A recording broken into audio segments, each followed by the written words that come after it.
Come closer, listen carefully. In Limbé, a man hears his wife's voice 1 year after she is buried. A whisper in the night. A warning without a face. A love that refuses silence. But some truths are not afraid of the grave, and some spirits do not sleep. When the past begins to knock, and the wind carries a name, one question haunts the living: what really happened the night she died? In this story, the dead will speak, and the living will learn that love, betrayal, and destiny do not end in the cemetery, they only begin. Subscribe for more stories from Haiti Folktale, where love and destiny collide beneath the Caribbean sun. Night in Limbé carried a silence so complete that André could hear his own heartbeat.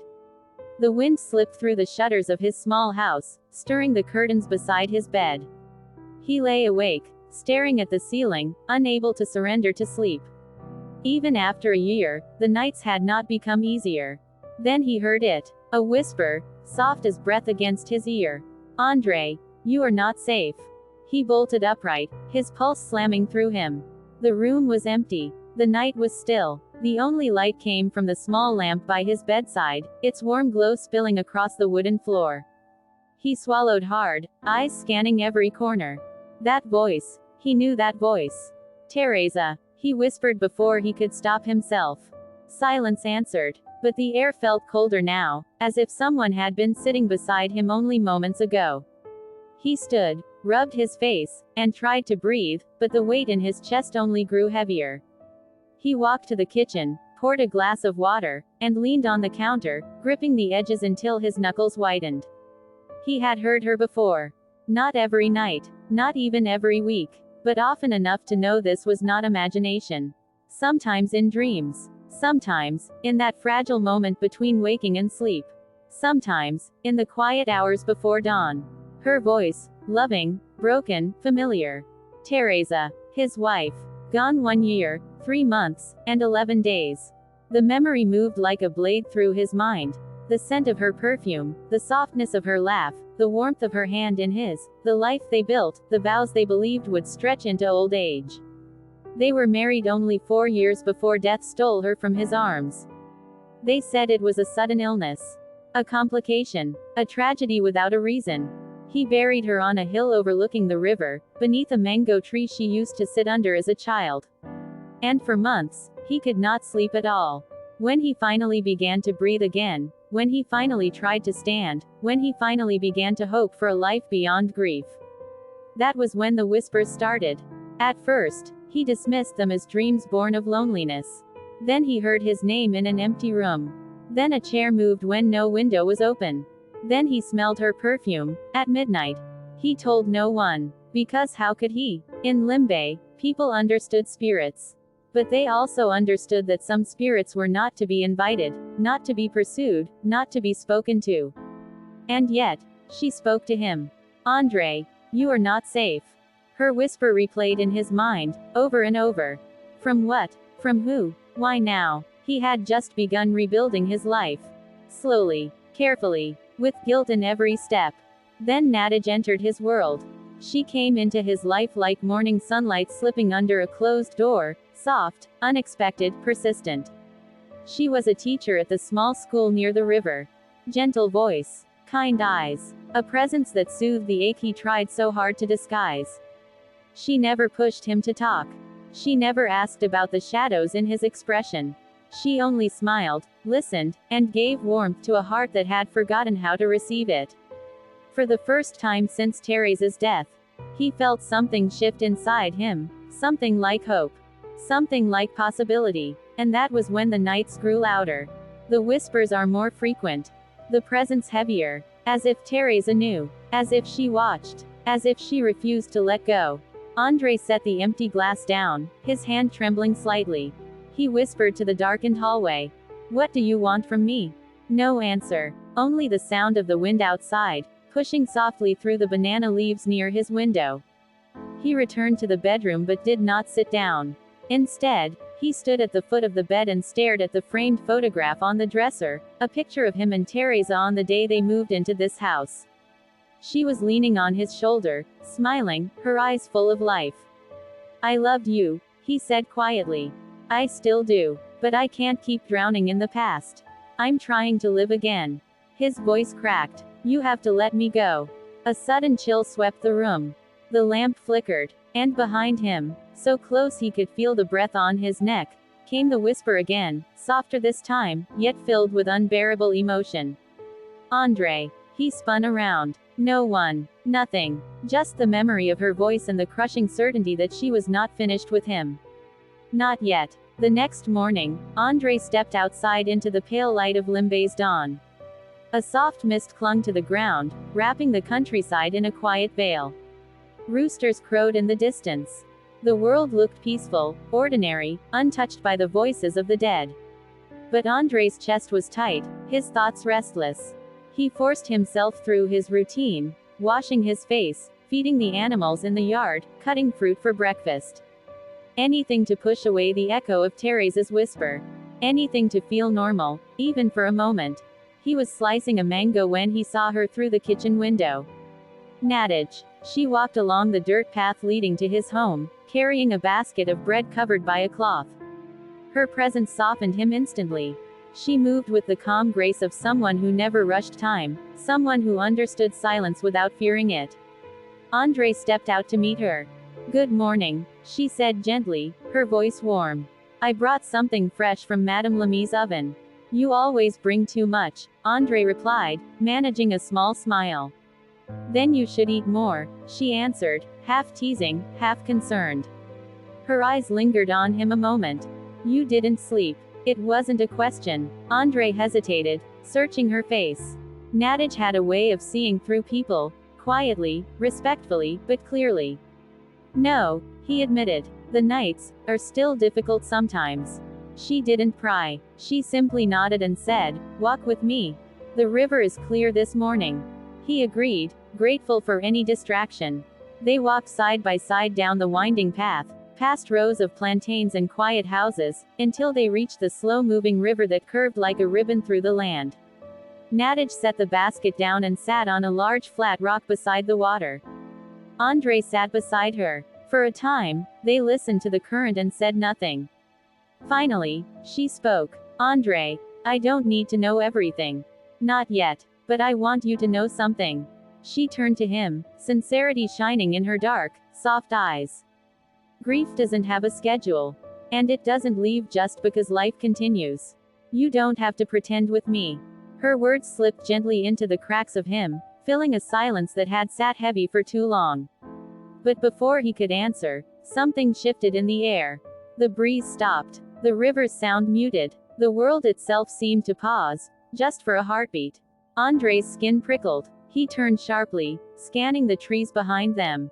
Narrated noticed. What is it? I thought I heard something, he whispered. But she heard nothing. And then, beneath the breath of the wind, he heard it again. Very faint. Very distant. Like a voice carried from underwater. André. His blood ran cold. He stood abruptly, heart pounding. Narrated rose too, worried. André. What is it? Are you all right? He forced himself to steady his breathing. It's nothing, he lied. Just not enough sleep. She didn't believe him. But she didn't push. They walked back in silence. When he reached his house, she touched his arm before leaving. Whatever is haunting you, she said softly, you don't have to face it alone. And then she was gone. André closed the door behind him, leaned his forehead against it, and shut his eyes. The house felt different now. Not empty. Not peaceful. Watched. He stepped into the bedroom, and that was when he saw it. The photograph of Térésa, the one on the dresser, was no longer in its frame. The glass was cracked. The picture lay on the floor, face down. Hands trembling, he picked it up and turned it over. Across the image, scratched in thin white lines, were words that hadn't been there before. Don't trust her. André staggered back. His heart hammered. His breath shook. Térésa, why are you doing this? He whispered. The room answered with cold silence. He sank to the floor, clutching the damaged photo, and for the first time since her death, a terrible question formed in his mind. Was Térésa trying to protect him? Or was she refusing to let him go? That night, the rain came.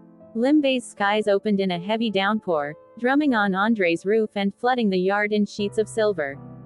Thunder rolled in the distance. The storm swallowed every other sound, yet André felt more exposed than ever. He sat on the edge of his bed, the ruined photograph of Térésa resting beside him. The words carved into it, "Don't trust her," echoed through his mind. His thoughts twisted between fear, confusion, and guilt. Was it jealousy from the other side? Or a warning he wasn't ready to understand? A sudden crash came from the front room. André shot to his feet. He stepped into the hallway, pulse racing. The house was dark, the only light coming in short flashes from the storm outside. He reached for the old oil lamp on the table, lit it with shaking hands, and moved forward. Then he heard it, a soft, dragging sound across the floor. Like footsteps. Bare, slow footsteps. They stopped just outside the doorway. André's voice trembled. "Who's there?" Lightning flashed. For a split second, he saw a silhouette in the living room, a woman's shape, still as a shadow, wearing a white dress. "Térésa," he breathed. The thunder swallowed her answer, if there was one. He stepped into the room, raising the lamp. Empty. The chair was knocked over, the source of the noise, but there was no one there. Not a single footprint on the wet floor. No open doors. No sign of intrusion. And yet, the scent of her perfume drifted through the room. The same scent she wore on their wedding day. Then came the whisper. Closer than before. Right behind him. "André." He spun around, heart in his throat. Lightning flared again. And in that flash, just for a heartbeat, he saw her face reflected in the window. Eyes full of sorrow. Lips parted as if trying to speak. Skin pale like moonlight. Then she was gone. The storm roared on, but the house went still. André stood frozen in the center of the room, the lamp flickering in his hand, breath uneven. His legs weakened beneath him, and he lowered himself into a chair, gripping his hair. He whispered to the empty air, voice breaking. "What do you want from me?" The answer did not come in words. But he felt it, a pressure in the room, heavy and cold. Not anger, not warmth. Something between. Something lost. He stayed awake until the storm faded and the night surrendered to dawn. The next day, André walked to the cemetery on the hill outside Limbé, where Térésa was buried. The earth was muddy from the storm, and the mango leaves above her grave dripped with the remains of rain. He knelt in front of her headstone. "Térésa, if you're still with me, I need the truth. Are you warning me? Or are you holding me here?" His voice cracked. "I don't know how to love the living while the dead won't release me." A soft wind passed through the trees, brushing his face. He bowed his head. That was when he heard footsteps behind him. "André." He turned. Narrated stood on the path, holding a small bouquet of flowers. She hesitated when she saw where he was kneeling. "I didn't mean to intrude," she said quietly. I sometimes come here too. I lost my brother a few years ago. This hill, it helps me breathe." André rose slowly. Her sincerity disarmed him. Narrated placed her flowers near another grave, then turned back to him. "André," she said gently, "there is something I want to ask you. But I need you to promise not to shut down." He swallowed, bracing himself. "What is it?" She held his gaze. "Do you ever feel," she whispered, "like something from your past is still here, refusing to leave you alone?" His heart stopped. She couldn't know. She shouldn't know. Unless. Before he could respond, Narrated lowered her voice further, as if afraid of her own words. "Because sometimes," she confessed, "I feel watched. Especially when I'm near you." André stared at her, stunned. Térésa's warning. The carved message. The whispers. Everything knotted together in his mind. Don't trust her. But was the message about Narrated? Or was someone, or something, trying to turn him against the living? Narrated stepped closer, her eyes searching his. "André, is there something you're not telling me?" The wind rose suddenly, swirling dead leaves around their feet. The sky darkened as clouds slid over the sun, casting shadows across the cemetery. And in that shadowed silence, André realized one terrifying truth. The haunting wasn't just in his house anymore. It was spreading. The wind coiled around them, lifting dust and petals from the graves. André felt a chill climb his spine. Narrated stood before him, waiting for an answer, her eyes full of concern and something else, fear she didn't want to voice. He forced himself to speak. Nadej, there are things I haven't told you. Not because I wanted to hide them, but because I don't understand them myself. She nodded slowly. Then let me try to understand with you. Before André could reply, a sharp crack echoed through the trees, like a branch snapping under weight. They both turned. No one stood on the path. No footsteps followed, but André could feel it. They were not alone. He swallowed. Let's go. Not here. They walked down the hill, leaving the graves behind. At the edge of the cemetery, Nadej suddenly stopped. André, she whispered, look. André followed her gaze. Up on the hill, near Térésa's grave, a white silhouette stood among the trees. Still, watching. His breath caught in his throat. Lightning did not flash. No wind distorted the shape. The morning was gray and silent, and she was simply there. A woman in white. Nadej clutched his arm. André, tell me you see that. I see it, he whispered. Neither of them moved. Neither of them blinked. Then, slowly, the figure turned. Not toward them, but toward Térésa's grave, and vanished. Not walked away. Not faded like mist. Gone, instantly. Nadej trembled. André, what was that? He could barely find his voice. I think, my past is not resting. They hurried back to André's house, both shaken. Once inside, Nadej faced him, her voice low and urgent. André, you need to tell me everything. No holding back. Not anymore. He sat at the small wooden table, the oil lamp between them. Rain began again, tapping against the tin roof. He stared at his hands before speaking. Térésa wasn't just my wife, he said quietly. She was my anchor, my beginning, my home. When she fell ill, I lost myself. After she died, I tried to rebuild, but I was only pretending. Then I met you, and for the first time, I felt something waking up inside me again. Something alive. Nadej reached out, resting her hand on his. But then, the whispers started, he continued, voice trembling. I heard her voice. I smelled her perfume. Objects began moving. And last night, he swallowed hard. I saw her. Nadej absorbed his words without flinching. André, I believe you. He looked up, surprised. You do? Yes, she said, voice steady. Because what I felt on that hill wasn't in your imagination. It was real. And it wasn't human. A storm of questions swirled through André's mind. Why would Térésa be here? Why speak now? Why whisper warnings and jealousy? Nadej hesitated. There's something I haven't told you either. André's heart tightened. What is it? She glanced toward the window, as if afraid the night could hear her. A few weeks ago, Nadej said slowly, before you and I became close, I started having dreams. Of a woman I'd never met. She wore white. She called your name. André's blood turned to ice. She told me, Nadej continued, her voice cracking, that I didn't belong near you. That your heart was not free. And if I stayed, something terrible would happen. André stood from the table, shock overwhelming him. Why didn't you tell me? Because I thought it was grief. Your grief. Maybe influencing me somehow. Or maybe my own fears.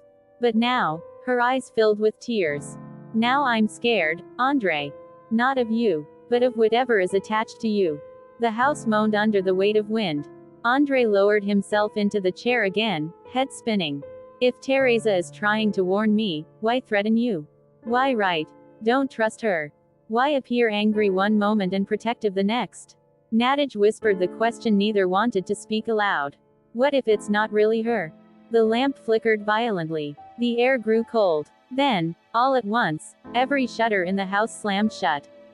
Bang, bang, bang, Nadej screamed. André grabbed her and pulled her close as the lamp blew out, plunging the house into darkness. And through that darkness, clear, close, and filled with a trembling sorrow, came her voice again. André. He could hear the tears in it. You must remember what you've forgotten. And then, just as suddenly as it began, the house went still. The shutters stopped. The wind died. Only silence remained. André and Nadej clung to each other in the dark, shaken, hearts pounding. Nadej whispered, barely breathing. What could you have forgotten? And André, terrified by the answer forming in his mind, whispered back. I don't know. But whatever it is, she died with it. The house remained dark, the silence suffocating.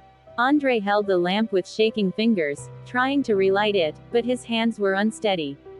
Narrated stayed close, her breath still uneven. We can't stay here tonight, she whispered. Not like this. André nodded. You're right. Let's go to my uncle's house in Limbé. Just for tonight. I need space to think clearly. They packed a few things, stepped outside, and began walking down the muddy path. The rain had stopped, but the air still clung to the earth like wet cloth. Crickets sang. Frogs croaked near the river. Everything looked normal, but André's spirit was on edge. Halfway down the path, Narrated stopped. André, look. There, nailed to the old maple tree near his home, hung a small cloth pouch, a tea sachet, tied with string and stained with something dark. Beside it, a piece of twine held 3 white feathers and a lock of hair. Narrated gasped. This is bad. Someone is working something here. This is not a spirit just wandering on its own. André's voice tightened. What does it mean? It means someone living is involved, she said. A spirit doesn't leave a sachet like this. This is either control, or invitation. André stared at the pouch, dread twisting in his stomach. Control of who? Térésa, or me? Narrated stepped back. We need help. Not a doctor. Not a priest from town. Someone who understands both worlds. Someone who can see beyond the veil. She hesitated before naming the person. Mambo Florence. André stiffened. The Mambo from Camp Louise.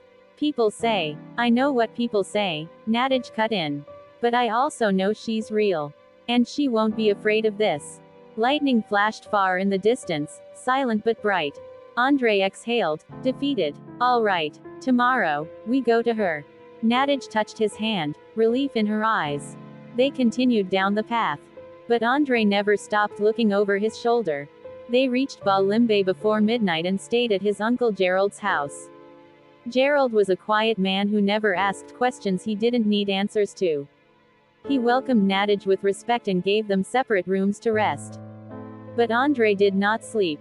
He sat on the edge of the bed, staring at the wall. At 3 in the morning, a noise woke him, soft footsteps in the hallway. He rose, opened the door quietly, and saw a flicker of movement near the kitchen. He followed. The house was dark, except for the faint glow of moonlight through the shutters. And then he froze. There, sitting at the wooden table, was a woman in a white dress, her back to him. Her hair cascaded over her shoulders, the same curls he once traced with his fingers. Her hands rested still on her lap. His voice broke into a whisper. Térésa. Slowly, she turned her head. Her face was half shadow, half light. Her eyes glimmered like sorrow held too long. Her voice was soft, fragile, and trembling. André, why did you forget? He stepped forward instinctively, love, pain, and confusion colliding inside him. Térésa, I never. But her expression changed. Her eyes darkened. Her voice dropped to a warning whisper. You must not trust the living. He stopped cold. Why? He asked, pulse pounding. Why, Térésa, what are you trying to tell me? Her gaze held his for one long, aching moment. Then she spoke. One sentence that pierced him deeper than anything she had whispered before. It wasn't illness, and you were never told the truth about my death. Before André could move, before he could speak, before he could reach for her, the figure vanished. Gone, like smoke pulled through a crack in the world. André sank into the chair she had just occupied, breath shaking, heart breaking open. Behind him, Narrated stepped into the doorway, frightened and pale. André, I heard a voice. Was she here? He wiped his face, unable to hide the truth anymore. She said she didn't die from sickness, he whispered. And she said, we were lied to. Narrated's eyes widened with fear and realization. André, whatever this is, it's bigger than grief. Or jealousy. Or haunting. André nodded, fists trembling. She wants me to uncover the truth. And I will. He stood, resolve burning in his eyes. For Térésa. For myself. And for whatever this spirit is trying to reveal. The shutters stopped shaking, and silence pressed against the house as if the night itself We're holding its breath. André and Narrated remained in the dark, their hands still gripping each other. Even after the wind died, the air felt crowded, as though something unseen was still listening. At dawn, André stood over the basin, splashing cold water on his face. He hadn't slept. Narrated waited outside, her arms wrapped around herself, staring at the horizon. When he stepped out, she met his eyes with quiet resolve. "We go to Mambo Florence today," she said. He nodded. There was no hesitation left in him. The dreams, the voice, the message at the grave, the shadow in the house, the photograph carved with warnings, the revelation in his uncle's kitchen, it was no longer grief, or madness, or imagination. Someone had killed Térésa, and her spirit refused to rest until the truth rose from the earth. They left Limbé by foot, taking the long dirt road that cut between fields and rivers. The morning sun burned away the mist, but unease clung to André's chest like wet cloth. Every now and then, Narrated glanced back, as though she, too, could feel a presence trailing behind them. By midday, they reached Camp Louise. Mambo Florence's Laco sat behind a grove of mapu trees, an old yard surrounded by carved posts, bottles tied with ribbon, and beef symbols drawn in white chalk on stone. The Mambo herself waited in the shade, as if she had known they were coming. "I heard her before you arrived," Mambo Florence said without greeting. "Your wife walks with a heavy spirit, and your past is bleeding into your future." André swallowed. "She wants justice." "No," the Mambo corrected, her eyes sharp and knowing. "She wants truth. Justice is only the shadow that follows truth." She motioned them inside her peristyle. Candles burned in a circle. Feathers, bones, mirrors, and offerings lay arranged with intention. The drums in the corner were silent, but André could feel rhythm in the earth beneath his feet, like a heartbeat waiting to be remembered. "Sit," Florence said. "I will call the spirits to open the way. But be certain, what you ask cannot be reversed. Once the dead speak, their words cannot be buried again." André's voice was steady. "I want the truth." The Mambo nodded. She handed Narrated a gourd of water and placed a white scarf over André's shoulders. "When I open the gate," she warned, "you must not run. You must not speak unless spoken to. And whatever face the truth wears, you must accept it." She began to chant, low at first, then rising. The candles flickered. The air thickened. The floor trembled just enough to raise dust. The smell of burning sage and rum filled André's lungs. Narrated clutched her hands in her lap, eyes wide, breath shallow. Florence sprinkled water on the vive and called out again, louder. Then the flame of every candle leaned in the same direction, toward André. A sudden gust swept through the room. André gasped as the temperature dropped. A shape formed behind him, not fully seen, only sensed, like a memory given weight. He felt fingers trace the back of his neck, and a voice slid into his ear, as soft as rain on a coffin lid. "André." His heart clenched. "Térésa," he whispered. The Mambo's eyes stayed closed, but her voice cut through the room with authority. "Let her speak." The shadows on the floor shifted, pulling toward the center of the vive. André could feel tears rising before he saw anything, because the presence felt so heartbreakingly familiar. "The one who killed me," Térésa's voice trembled, "walks in daylight and sleeps without fear." André's vision blurred. "Tell me who." But before the spirit could answer, the room shuddered as if something had slammed against the walls from outside.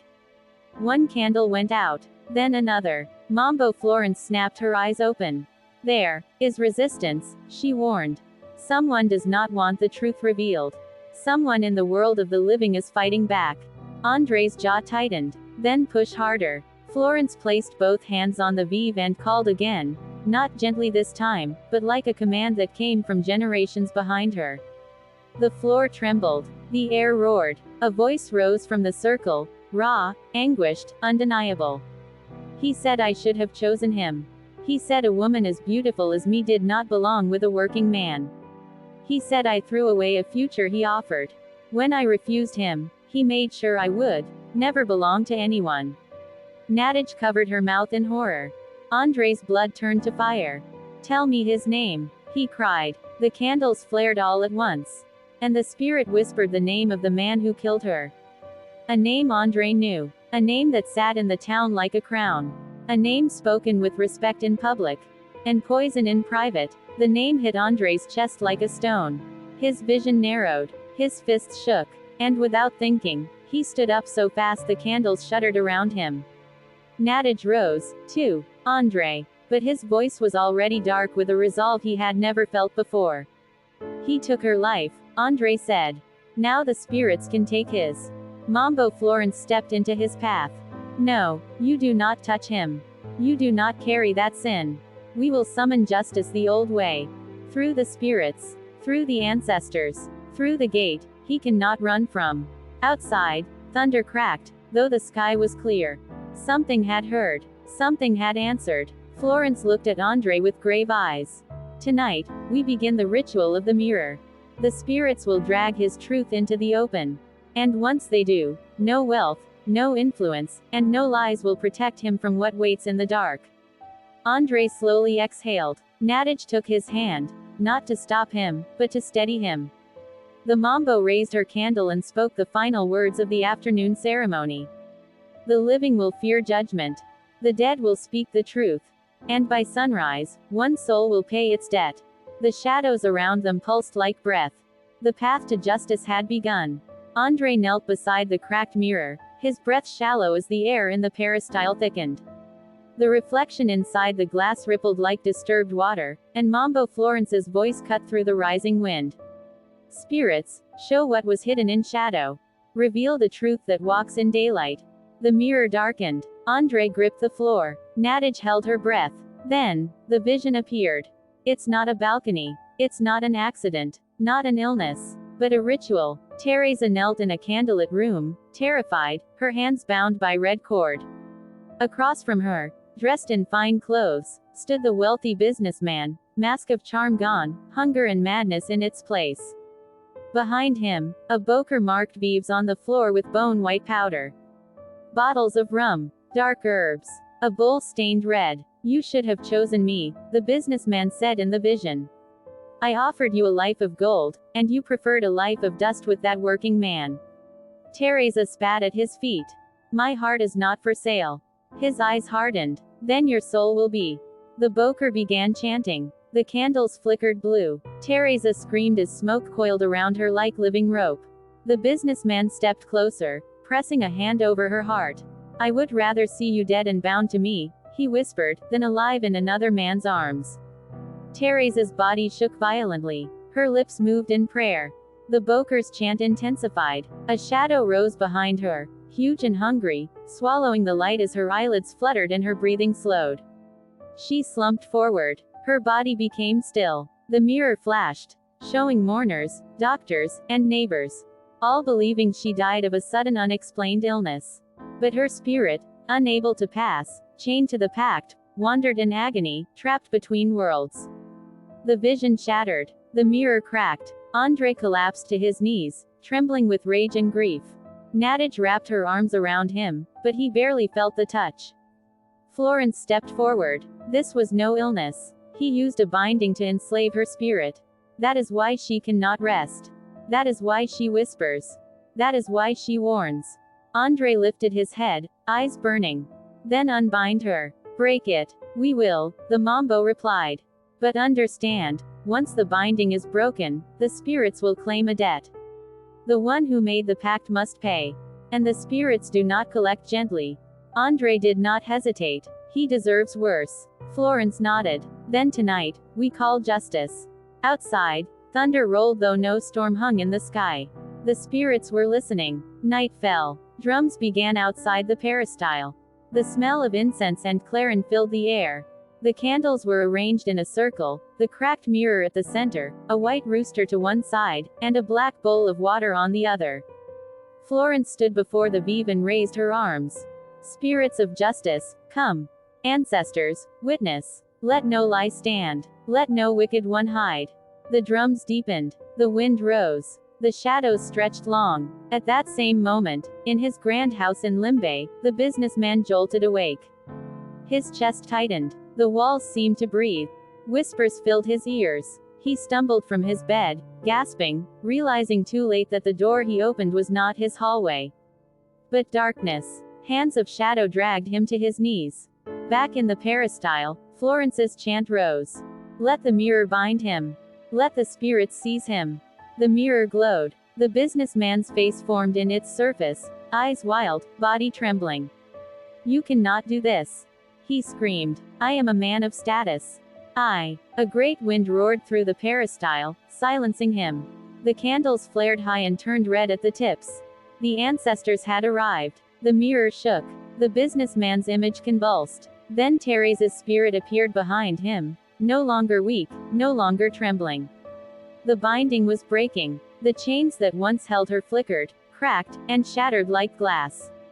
Her voice, strong and resonant, echoed through the ritual. You tried to own what was never yours. Tonight, the spirits choose justice. The businessman screamed. The mirror rippled as if boiling. The spirits descended. Their judgment was swift and merciless. No blade, no blood, just a terror deeper than flesh, the kind that strikes the soul. When it was done, his image fell into darkness, swallowed whole. The mirror turned black. The candles calmed. The drums stopped. Silence. Térésa stood in the reflection once more, peaceful, unbound, her face soft with gratitude and sorrow. André, she whispered, my love. Thank you for giving me the truth. Thank you for freeing me. Tears slid down André's face. I never stopped loving you. And I never will stop loving you, she said. But love is not possession. You must live. You must breathe. You must walk with the living, not the shadows of memory. Her gaze shifted to Narrated. She cares for you. Let your heart rest in hers. Then her eyes returned to André, one last time. Do not mourn me anymore. Remember me, but do not follow me. The mirror dimmed. Her spirit faded like dawn mist. She was gone. Not trapped. Not chained. Just gone, where spirits are meant to go. Days passed. The air in Limbé felt lighter. André and Narrated returned to his home. No whispers. No cold touches. No slamming shutters. Just silence, the peaceful kind, not the haunted kind. One evening, at sunset, they walked along the riverbank in quiet companionship. Narrated slipped her hand into André's. He didn't pull away. I don't want to replace her, she said softly. You're not, he answered. You're helping me live again. A warm breeze stirred the grass. Fireflies flickered. Somewhere in the distance, drums played, not of summoning, but celebration. André looked up at the fading sky. He didn't see Térésa. He didn't hear her voice. But something in his heart felt watched over, not haunted, just remembered. A gentle afterthought, a distant love, not present, not active, but honored. He squeezed Narrated's hand. What do we do now? She asked. We live, he smiled. They continued walking as the sun dipped low, the world ahead unwritten and open. No spirits followed. No shadows lingered. Only life, and the promise of morning. Thank you for listening to another story carried by the wind and remembered by the land. If this tale moved your heart, leave a comment below and share your thoughts. Don't forget to like, subscribe, and ring the bell so you never miss the next story from Haiti Folktale, where love, memory, and destiny meet beneath the Caribbean sun. Until next time.